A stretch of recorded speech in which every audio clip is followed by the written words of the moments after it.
श्रीदामोदराष्टकम् नमामीश्वरं सच्चिदानन्दरूपं लसत्कुण्डलं गोकुले भ्राजमानं यशोदाभियोलूखलाद्धावमानं परामृष्टमत्यं ततो धृत्य गोप्या रुदन्तं मुहुर्नेत्रयुग्मं मृजन्तं कराम्भोजयुग्मेन सातङ्कनेत्रं मुहुःश्वासकम्पत्रिरेखाङ्ककण्ठ स्थितग्रैव दामोदरं भक्तिबद्धम् इति दृक्स्वलीलाभिरानन्दकुण्डे स्वघोषं निमज्जन्तमाख्यापयन्तम् तदीये सितज्ञेषु भक्तैर्जितत्वं पुनः प्रेमतस्तं शतावृत्तिवन्दे वरं देवमोक्षं न मोक्षावधिं वा न चान्यं वृणेऽहं वरेशादपीह इदं ते वपुरनाथ गोपाल बालं सदा मे मनस्याविरस्तां किमन्यः इदं ते मुखाम्भोजमत्यन्तनीलैर्वृतं कुन्तलैः स्निग्धरक्तैश्च गोप्या मुहुश्चुम्बितं बिम्बरक्ताधरं मे मनस्याविरस्तामलं लक्ष्यलाभे नमो देव दामोदरानन्त विष्णो प्रसीद प्रभो दुःखजालाब्धिमग्नं कृपादृष्टिवृष्ट्यातिदीनं बतानु गृहाणे समामज्ञमेध्यक्षिदृश्यः कुबेरात्मजौ बद्धमूर्त्यैव यद्वत् त्वया मोचितौ भक्तिभाजौ कृतौ च तथा प्रेम भक्तिं स्वकां मे प्रयच्छ न मोक्षे ग्रहो मेऽस्ति दामोदरेह नमस्तेऽस्तु दाम्ने स्फुरद्दीप्तिधाम्ने त्वदीयोदरायाथ विश्वस्य धाम्ने नमो राधिकायै त्वदीयप्रियायै नमोऽनन्तलीलाय देवाय तुभ्यम् नमामीश्वरं सच्चिदानन्दरूपं लसत्कुण्डलं गोकुले भ्राजमानं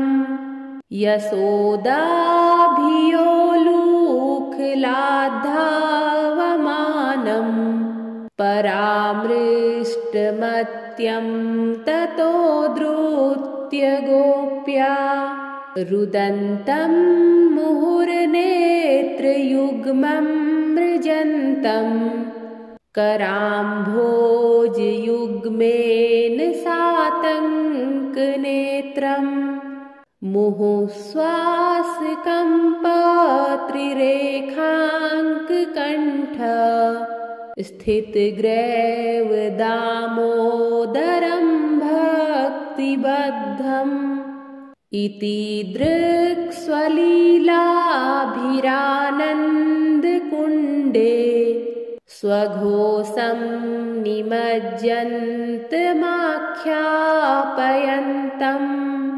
तदीयेऽसि तज्ञेषु भक्तैर्जितत्वम्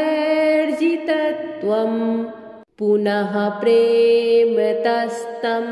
शतावृत्तिवन्दे वरं देवमोक्षं न मोक्षावधिं वा न चान्यं वृणेऽहं वरे सादपीह इदं ते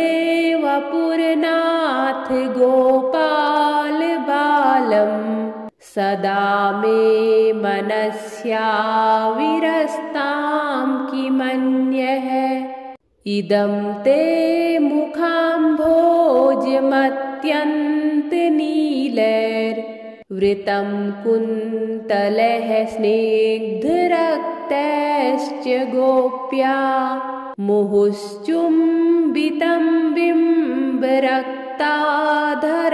मे मनस्याविरस्तामलं लक्ष्यलाभः नमो देवदामोदरानन्त विष्णो प्रसीद प्रभो दुःखजालाब्धिमग्नम् कृपादृष्टिवृष्ट्यातिदीनं बतानु गृहाणे समामज्ञमेध्यक्षिदृश्यः कुबेरात्मजौ बद्धमूर्त्यैव यद्वत्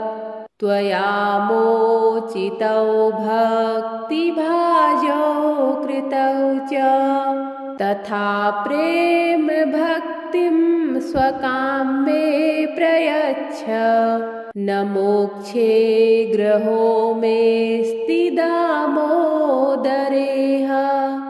नमस्तेऽस्तु दाम्ने स्फुरद्दीप्तिधाम्ने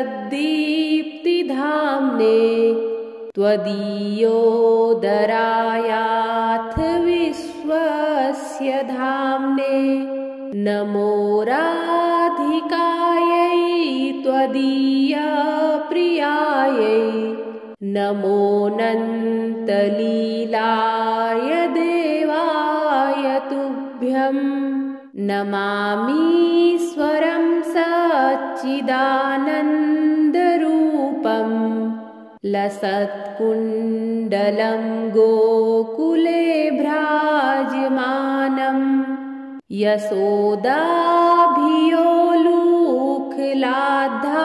यशोदाभियोलूखलाद्धावमानम् परामृष्टमत्यं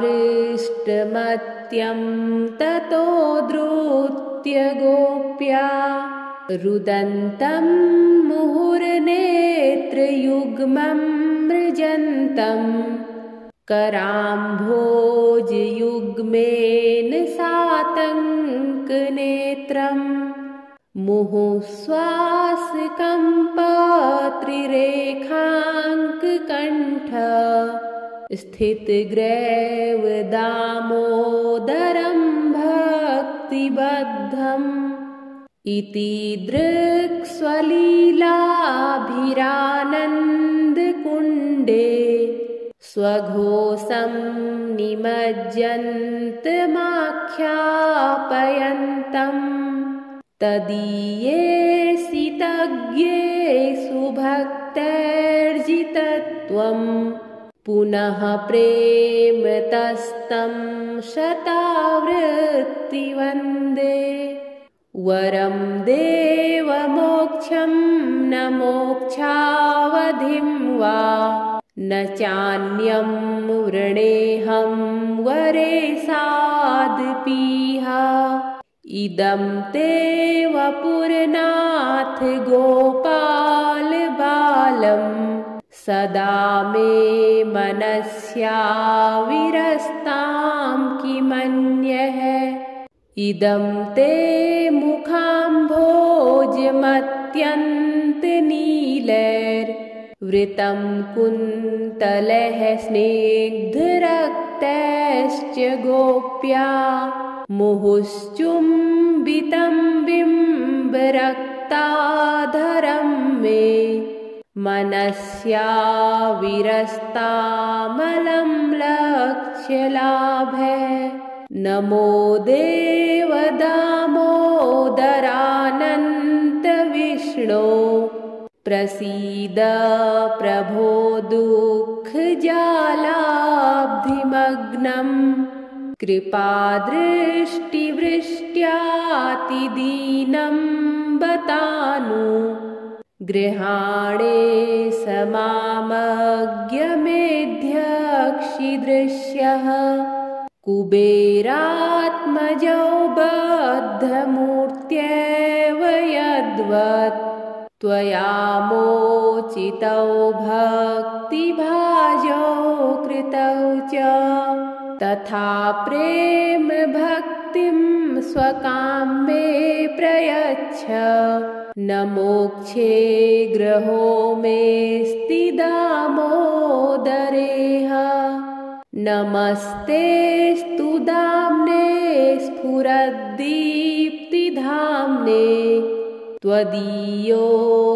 त्वदीयोदरायाथ विश्वस्य धाम्ने नमो राधिकायै त्वदीयप्रियायै नमोऽनन्तलीलाय देवाय तुभ्यं नमामीश्वरं सच्चिदानन्दरूपम्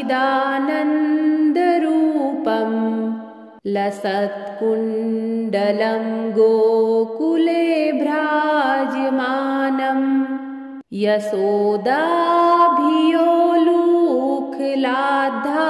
यशोदाभियोलूखलाद्धावमानम् परामृष्टमत्यं ततो धृत्य गोप्या रुदन्तं मुहुर्नेत्रयुग्मं मृजन्तम् कराम्भोजयुग्मेन सातङ्कनेत्रम्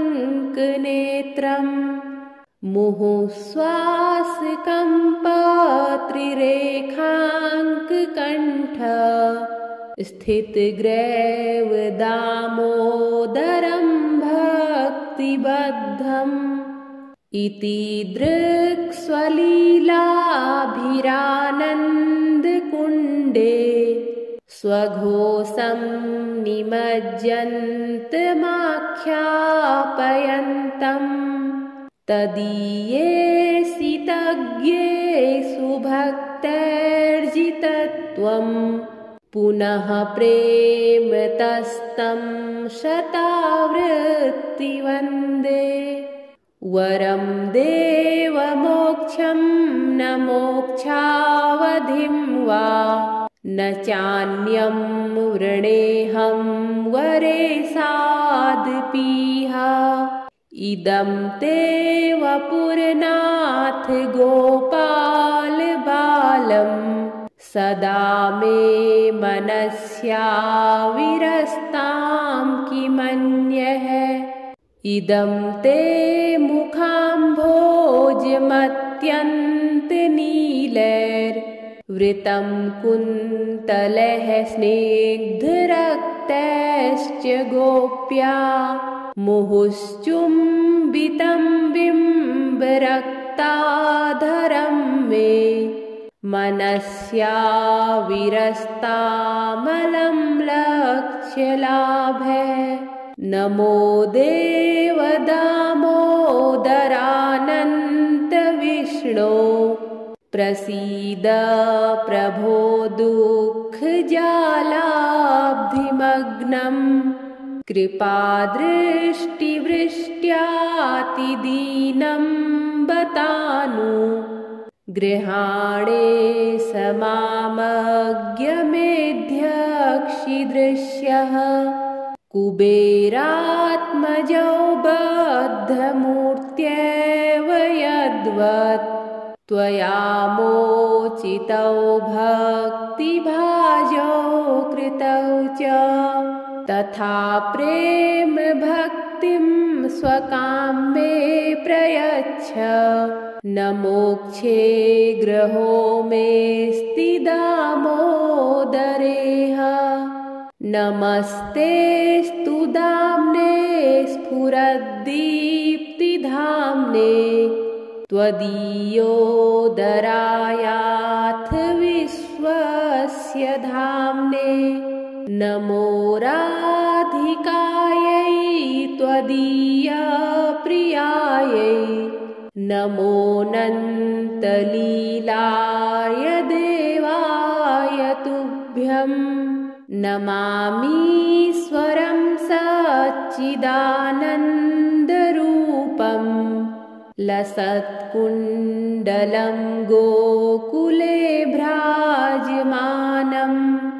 यशोदाभियोलूखलाद्धावमानं परामृष्टमत्यं ततो धृत्य गोप्या रुदन्तं मुहुर्नेत्रयुग्मं मृजन्तं कराम्भोजयुग्मेन सातङ्कनेत्रं मुहुःश्वासकम्पत्रिरेखाङ्ककण्ठ स्थितग्रैव दामोदरं भक्तिबद्धम् इति दृक्स्वलीलाभिरानन्दकुण्डे स्वघोषं निमज्जन्तमाख्यापयन्तम् तदीये सितज्ञे सुभक्तैर्जितत्वं पुनः प्रेमतस्तं शतावृत्तिवन्दे वरं देवमोक्षं न मोक्षावधिं वा न चान्यं वृणेऽहं वरे सादपीह इदं ते वपुरनाथ गोपाल बालं सदा मे मनस्याविरस्तां किमन्यः इदं ते मुखाम्भोजमत्यन्तनीलैर्वृतं कुन्तलैः स्निग्धरक्तैश्च गोप्या मुहुश्चुम्बितं बिम्बरक्ताधरं मे मनस्याविरस्तामलं लक्ष्यलाभे नमो देवदामोदरानन्तविष्णो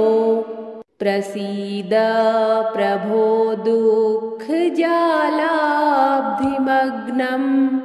कृपादृष्टिवृष्ट्यातिदीनं बतानु गृहाणे समामज्ञमेध्यक्षिदृश्यः कुबेरात्मजौ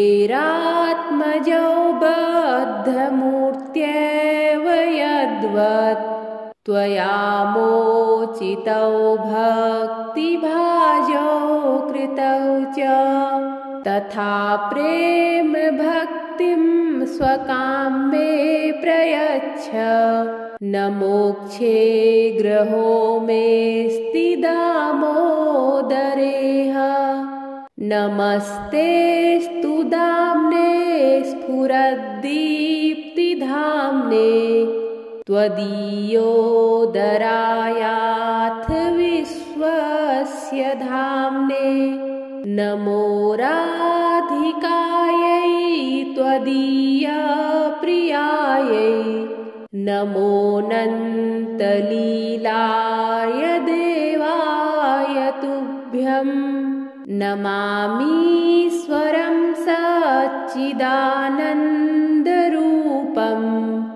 लसत्कुण्डलं गोकुले भ्राजमानं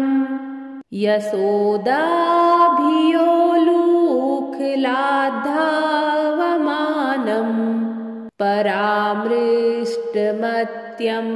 ततो धृत्य गोप्या रुदन्तं मुहुर्नेत्रयुग्मं मृजन्तं कराम्भोजयुग्मेन सातङ्कनेत्रम् मुहुःश्वासकम्पत्रिरेखाङ्ककण्ठ स्थितग्रैवदामोदरं भक्तिबद्धम् इति दृक्स्वलीलाभिरानन्दकुण्डे स्वघोषं निमज्जन्तमाख्यापयन्तम् तदीये तज्ञेषु भक्तैर्जितत्वं पुनः प्रेमतस्तं शतावृत्तिवन्दे वरं देवमोक्षं न मोक्षावधिं वा न चान्यं वृणेऽहं वरेशादपीह इदं ते वपुरनाथ गोपाल बालं सदा मे मनस्याविरस्तां किमन्यः इदं ते मुखाम्भोजमत्यन्तनीलैर्वृतं कुन्तलैः स्निग्धरक्तैश्च गोप्या मुहुश्चुम्बितं बिम्बरक्ताधरं मे मनस्याविरस्तामलं लक्ष्यलाभे नमो देवदामोदरानन्तविष्णो प्रसीद प्रभो दुःखजालाब्धिमग्नं कृपादृष्टिवृष्ट्यातिदीनं बतानु गृहाणे समामज्ञमेध्यक्षिदृश्यः कुबेरात्मजो बद्धमूर्त्यैव यद्वत् त्वया मोचितौ भक्तिभाजौ कृतौ च तथा प्रेम भक्तिं स्वकां मे प्रयच्छ न मोक्षे ग्रहो मेऽस्ति दामोदरेह नमस्तेऽस्तु दाम्ने स्फुरद्दीप्तिधाम्ने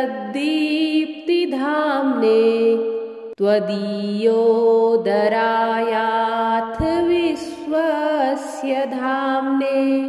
नमो राधिकायै त्वदीयप्रियायै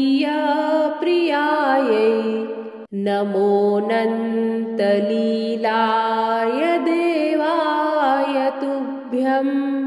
नमामीश्वरं सच्चिदानन्दरूपं लसत्कुण्डलं गोकुले भ्राजमानं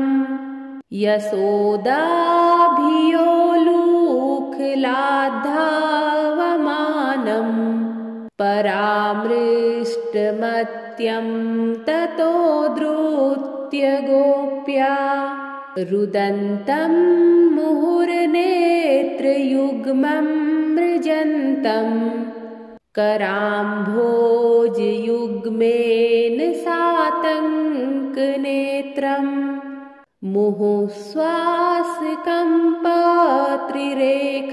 मुहुःश्वासकम्पत्रिरेखाङ्ककण्ठ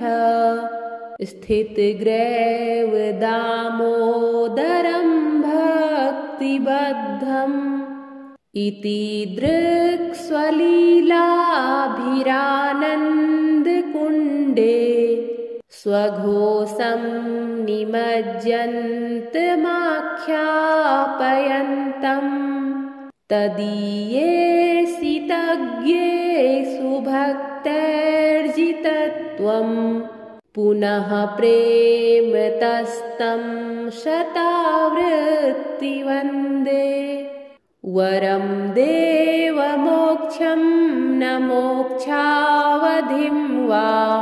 न चान्यं वृणेऽहं वरेसादपीह इदं ते वपुरनाथ गोपाल बालम् सदा मे मनस्याविरस्तां किमन्यः इदं ते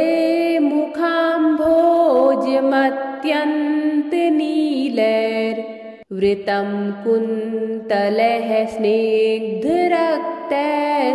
गोप्या मुहुश्चुम्बितं बिम्बरक्ताधरं मे मनस्याविरस्तामलं लक्ष्यलाभः नमो देवदामोदरानन्त विष्णो प्रसीद प्रभो दुःखजालाब्धिमग्नं कृपादृष्टिवृष्ट्यातिदीनं बतानु गृहाणे समामज्ञमेध्यक्षिदृश्यः कुबेरात्मजौ बद्धमूर्त्यैव यद्वत् त्वया मोचितौ भक्तिभाजौ कृतौ च तथा प्रेम भक्तिं स्वकां मे प्रयच्छ न मोक्षे ग्रहो मेऽस्ति दामोदरेह नमस्तेऽस्तु दाम्ने स्फुरद्दीप्तिधाम्ने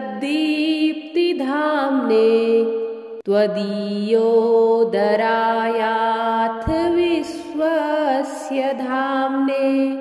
नमो राधिकायै त्वदीयप्रियायै नमोऽनन्तलीलाय देवाय तुभ्यं नमामीश्वरं सच्चिदानन्दरूपं लसत्कुण्डलं गोकुले भ्राजमानं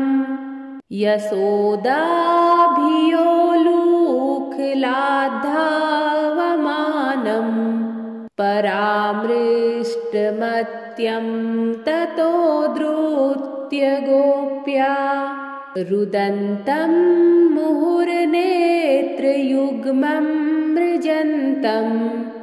कराम्भोजयुग्मेन सातङ्कनेत्रं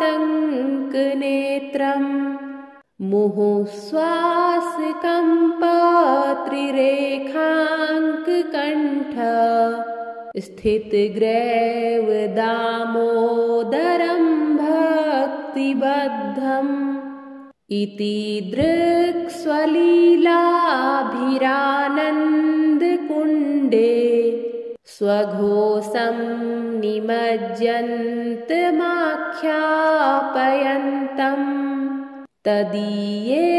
सितज्ञेषु भक्तैर्जितत्वं पुनः प्रेमतस्तं शतावृत्तिवन्दे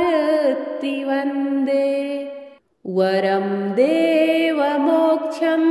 न मोक्षावधिं वा न चान्यं वृणेऽहं वरेसादपीह